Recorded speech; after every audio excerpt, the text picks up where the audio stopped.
Le banquet de Platon. Discours d'Agathon. Numéro 194E. Je veux d'abord indiquer comment il faut, à mon sens, louer Eros, puis je ferai son éloge. Il me semble en effet que tous ceux qui ont parlé avant moi n'ont pas loué le Dieu, mais félicité les hommes des biens dont ils lui sont redevables. Ce qu'est en lui-même l'auteur de ces biens, on ne l'a pas expliqué. Or, en fait de louange, quel qu'en soit le sujet, il n'y a qu'une méthode exacte, c'est d'expliquer la nature, puis les bienfaits de celui dont il est question. Selon cette méthode, il convient pour louer Eros de faire connaître d'abord sa nature, puis les présents qu'il nous donne. Or, j'affirme que parmi tous les dieux bienheureux, Eros est, si l'on peut le dire, sans blesser Némésis, le plus heureux de tous, comme étant le plus beau et le meilleur. C'est le plus beau, et voici pourquoi. D'abord, c'est le plus jeune des dieux, Phèdre. Lui-même en fournit une preuve convaincante par le fait qu'il échappe à la vieillesse, qui est pourtant, on le sait, bien rapide, car elle vient à nous plus vite qu'il ne faudrait. Et Eros a pour elle une horreur innée et n'en approche même pas de loin. Jeune, il est toujours avec la jeunesse et ne la quitte pas. Car le vieux dicton a raison, qui se ressemble s'assemble. Aussi, d'accord avec Phèdre sur beaucoup d'autres points, je ne puis lui accorder celui-ci, qu'Eros est plus ancien que Cronos et que Japet. Je soutiens au contraire que c'est le plus jeune des dieux, qu'il est éternellement jeune, et que ces vieilles querelles des dieux, dont parlent Hésiode et Parménide, sont l'œuvre de la nécessité, et non d'Eros, si tant est que ces écrivains aient dit la vérité. Car ces castrations, ces enchaînements mutuels et tant d'autres violences ne seraient point arrivés si Eros eût été parmi eux. Au contraire, ils auraient vécu dans l'amitié et dans la paix, comme aujourd'hui qu'Eros règne sur les dieux. Eros est donc jeune. Il est aussi délicat. Mais il faudrait un Homère pour peindre la délicatesse de ce dieu. Homère dit d'Athée qu'elle est déesse et délicate, ou du moins que ses pieds sont délicats. Citation. Elle a des pieds délicats, dit-il, car elle ne touche point le sol, mais elle marche sur les têtes des hommes. Fin de citation. C'est, ce me semble, donner une belle preuve de sa délicatesse que de dire qu'elle ne marche pas sur ce qui est dur, mais sur ce qui est mou. Nous appliquerons le même argument à Eros pour montrer sa délicatesse. Il ne marche pas sur la terre ni sur les têtes, point d'appui qui n'est pas des plus mous, mais il marche et habite dans les choses les plus molles qui soient au monde.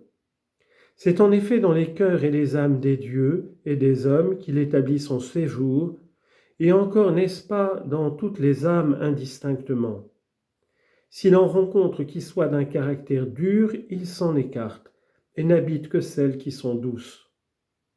Or, puisqu'il touche toujours de ses pieds et de tout son être les choses les plus molles entre les plus molles, il faut bien qu'il soit doué de la plus exquise délicatesse.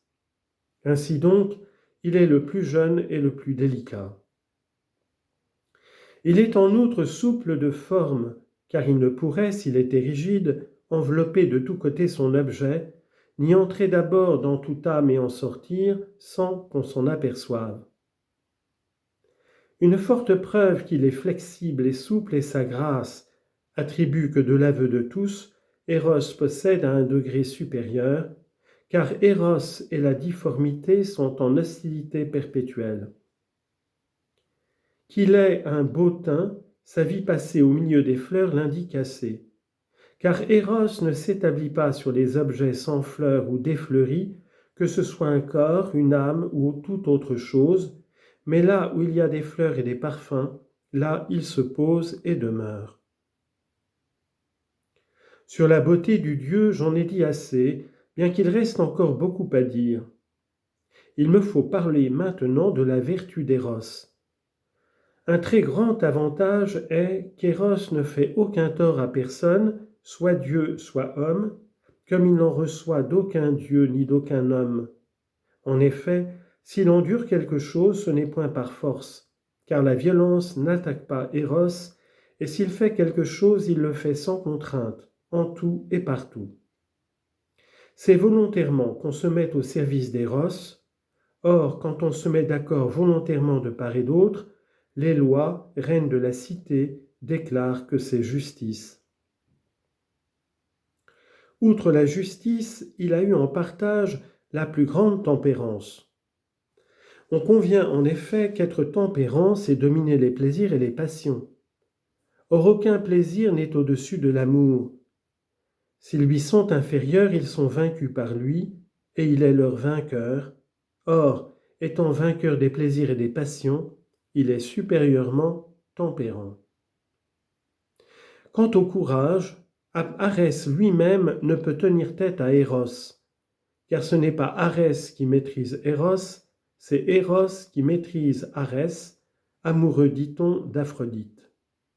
Or celui qui maîtrise l'emporte sur celui qui est maîtrisé, et celui qui l'emporte sur le plus brave doit être le plus brave de tous. J'ai parlé de la justice, de la tempérance et du courage du Dieu. Il me reste à parler de son habileté en tâchant, dans la mesure de mes forces, de ne pas rester au-dessous de mon sujet. Tout d'abord, afin d'honorer moi aussi notre art, comme Éric Simac a fait le sien, je dirais que le Dieu est un poète si habile qu'il rend poète qui il veut. Tout homme, en effet, fût-il étranger aux muses, devient poète quand Eros l'a touché. Excellente preuve qu'Eros est habile en général dans toutes les œuvres des muses. Car ce qu'on n'a pas ou ce qu'on ne sait pas, on ne saurait ni le donner ni l'enseigner à un autre. Si nous passons à la création de tous les animaux, peut-on prétendre que ce n'est pas le savoir-faire d'Eros qui les fait naître et croître tous ? Quant à la pratique des arts, ne savons-nous pas que celui qui a pour maître ce Dieu devient célèbre et illustre, et que celui qu'Eros n'a pas touché reste obscur ? Si Apollon a inventé l'art de tirer de l'arc, la médecine, la divination, c'est en prenant pour guide le désir et l'amour, en sorte qu'on peut voir en lui aussi un disciple d'Eros. Il en est de même des muses pour la musique, des Phaïstos pour l'art du forgeron, d'Athéna pour l'art de tisser, et de Zeus pour le gouvernement des dieux et des hommes. Ainsi l'ordre s'établit parmi les dieux sous l'influence d'Eros, c'est-à-dire de la beauté, car Eros ne s'attache pas à la laideur.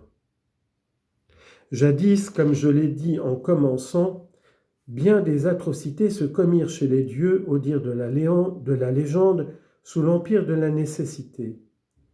Mais quand Eros fut né, de l'amour du beau sortirent des biens de toutes sortes pour les dieux et pour les hommes.